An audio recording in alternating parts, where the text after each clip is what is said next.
Pyramid किसी बहुभुजाकार आधार त्रिभुज, चतुर्भुज, पंचभुज पर त्रिभुजाकार फलकों इस प्रकार खड़ी की जाए कि सभी फलकें के शीर्ष एक बिंदु हो, तो इस प्रकार बनी आकृति पिरामिड कहलाती।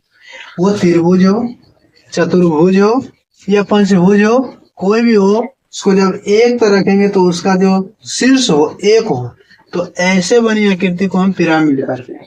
यहाँ दिखाया गया 3 त्रिभुज है, यहाँ पर दिखाया गया ये चतुर्भुज है, इधर त्रिभुज त्रिभुज त्रिभुज है, यहाँ पर दिखाया गया ये षष्ठभुज है और सभी ओर से त्रिभुज लगा दिया गया। शीर्ष की संख्या 1 1 1। ये त्रिभुजाकार आधार वाला है, आयताकार आधार वाला है, षष्ठभुजाकार आधार वाला है। ये हुआ पिरामिड। पिरामिड का आयतन बराबर हम लगाएंगे 1/3 गुने आधार का क्षेत्रफल गुने ऊंचाई। पार्श्व तल का क्षेत्रफल बराबर 1/2 गुने आधार का परिमाप गुने तिर्यक ऊंचाई। संपूर्ण पृष्ठ क्षेत्रफल बराबर होता है पार्श्व तलों का क्षेत्रफल प्लस आधार का क्षेत्रफल। तिर्यक ऊंचाई बराबर होता है √a/2 का स्क्वायर प्लस h स्क्वायर। जब आधार वर्गाकार हो तो a भुजा एवं h ऊंचाई। तिर्यक ऊंचाई बराबर होता है √3a² / 4 प्लस h स्क्वायर, जहाँ आधार षष्ठभुज हो, जहाँ a बराबर भुजा एवं h ऊंचाई हो। अब प्रश्न के माध्यम से समझेंगे। यहाँ पर प्रश्न के माध्यम से समझेंगे क्या कर रहा है। एक लंब पिरामिड का आकार वर्गाकार है, आकार वर्गाकार है। इसके भुजा की लंबाई 24 सेमी तथा ऊंचाई 10 सेमी है। इसका आयतन तथा पार्श्व तल का क्षेत्रफल। पहले हम लगाएंगे पिरामिड का आयतन। तो आयतन बराबर पिरामिड का क्या होता है, तो होता है 1/3 गुना आधार का क्षेत्रफल और गुना ऊंचाई। तो 1/3 गुना आधार का क्षेत्रफल। तो आधार कैसा है, वर्गाकार है। भुजा की लंबाई 24 है, तो 24 गुना 24 गुना ऊंचाई 10 सेमी है, तो 10 यहाँ लगाएंगे।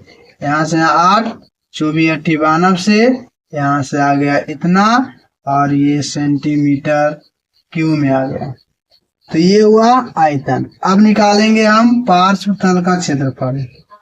पार्श्व तल का क्षेत्रफल, इसके लिए सूत्र क्या होता है, इसके लिए होता है 1/2 आधार का परिमाप और गुना तिर्यक ऊंचाई। तिर्यक ऊंचाई। तो अब यहाँ देखेंगे तिर्यक ऊंचाई हमको लाना है। तो तिर्यक ऊंचाई के लिए हम क्या निकालेंगे, तो L बराबर निकालेंगे √24/2 का होल स्क्वायर और प्लस में 10 का स्क्वायर। तो यहाँ से आ गया 12 का स्क्वायर, 144, 10 का स्क्वायर 100 अर्थात √244। अब लगाएंगे यहाँ 1/2 गुना आधार का परिमाप हो गया। यहाँ से भुजा की लंबाई यहाँ पर कितना है, 24 है और वर्गाकार है, तो 24 गुना 4 करेंगे, 24 × 96 और गुना 244। यहाँ से इसको काटेंगे, यहाँ से 48 आया और यहाँ से हम इसको काट कर गुना करेंगे तो 48 गुना, अब इसको हम बाहर निकालेंगे तो 244 को निकालेंगे 122, 2 से लगाएंगे तो यहाँ से आएगा 61 अर्थात 2√61। तो यहाँ से हो गया 96√61 सेंटीमीटर स्क्वायर। इस क्षेत्रफल और आयतन ज्ञात करें। दूसरा प्रश्न समझेंगे। एक आयताकार आधार वाले पिरामिड की लंबवत ऊंचाई 20 सेमी है। यदि आधार की चौड़ाई 6 सेमी एवं पिरामिड का आयतन 270 सेमी हो तो आधार कितनी है। तो यहाँ से आयतन बराबर आयतन लगाएंगे। आयतन के लिए होता है, आयतन हो गया 720 और आयतन बराबर सूत्र होता है 1/3 गुना आधार का क्षेत्रफल।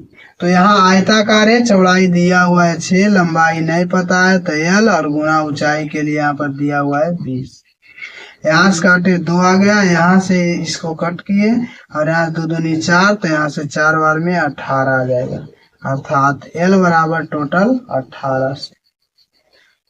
इस प्रकार हम आसानी से ज्ञात करते हैं। तीसरा प्रश्न है, एक पिरामिड का आधार समषष्ठ भुजाकार है जिसकी प्रत्येक भुजा 20 सेमी। यदि पिरामिड की ऊंचाई 10 सेमी हो तो इसके पार्श्व सतह का क्षेत्रफल क्या हो? तो पार्श्व सतह का क्षेत्रफल बराबर होता है सूत्र 1/2 गुने आधार का परिमाप और गुना तिर्यक ऊंचाई। तो आधार का परिमाप है तो यहाँ पर लगाएंगे 1/2 गुने आधार का परिमाप हो गया 20 गुना 6 गुना तिर्यक ऊंचाई